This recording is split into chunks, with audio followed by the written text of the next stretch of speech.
This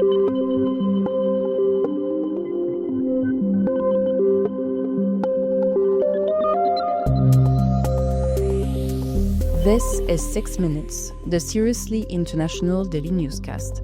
It's Tuesday, May 27th. I'm Anne-Sophie Goninet. And I'm Bertrand Hauger. It's sunny in Helsinki and a rainy evening in Bangkok. Here in the Worldcrunch newsroom in Paris, it's cloudy and just after midday. These are the latest headlines. Germany lifts restrictions on Kyiv for firing long-range missiles. North Korea says the US Golden Dome risks a nuclear war in space. And our daily quiz question comes from a beach in Brazil. Our top story today is about Hamas agreeing to a proposal by US Special Envoy Steve Witkoff for a Gaza ceasefire. But an Israeli official denied the proposal was Washington's and said that no Israeli government could accept it. Meanwhile, a new aid system in Gaza opened its first distribution hubs, according to a US-backed group that said it began delivering food to Palestinians. Germany and other Ukrainian allies have lifted restrictions on Kyiv firing long-range missiles into Russia.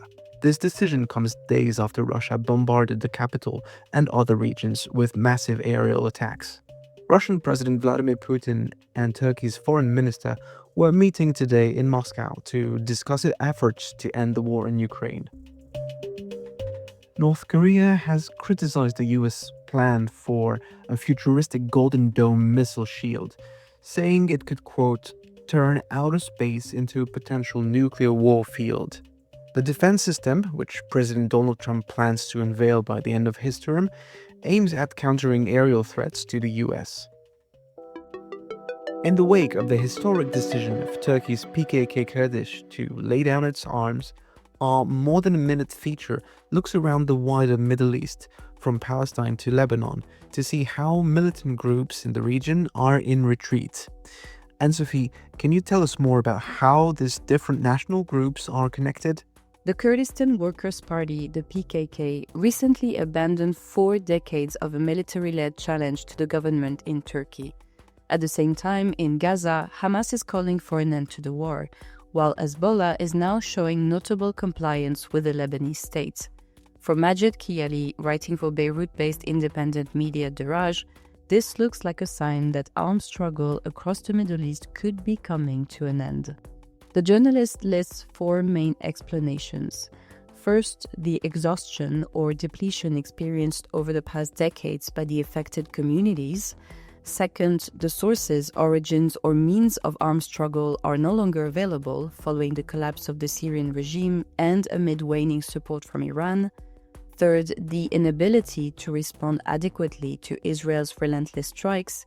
And finally, experience and history have shown that just and rightful causes do not grant their proponents a blank check to pursue every possible option without due consideration, especially if the costs vastly outweigh the returns. What does the collapse of armed struggle say about these militant movements? The issue, writes Kyiali, is that it comes under duress, and not as a result of political conviction about the need to seek more suitable and effective alternatives. In other words, rational and moral incentives were not the driving forces behind this decision. This is yet another indication of the failure of the parties that adopted armed struggle, whether it's Hamas or Hezbollah. Not only did the military option bring great hardship to civilian populations, but in the end, it didn't help Palestine or Lebanon gain any ground in the struggle against Israel. We're closing things out today with our daily quiz question, which comes to us from Rio de Janeiro, where city officials announced it would soon restrict what on local beaches? Is it A, live music, B, beach soccer, C, samba dancing, or D, scanty bikinis?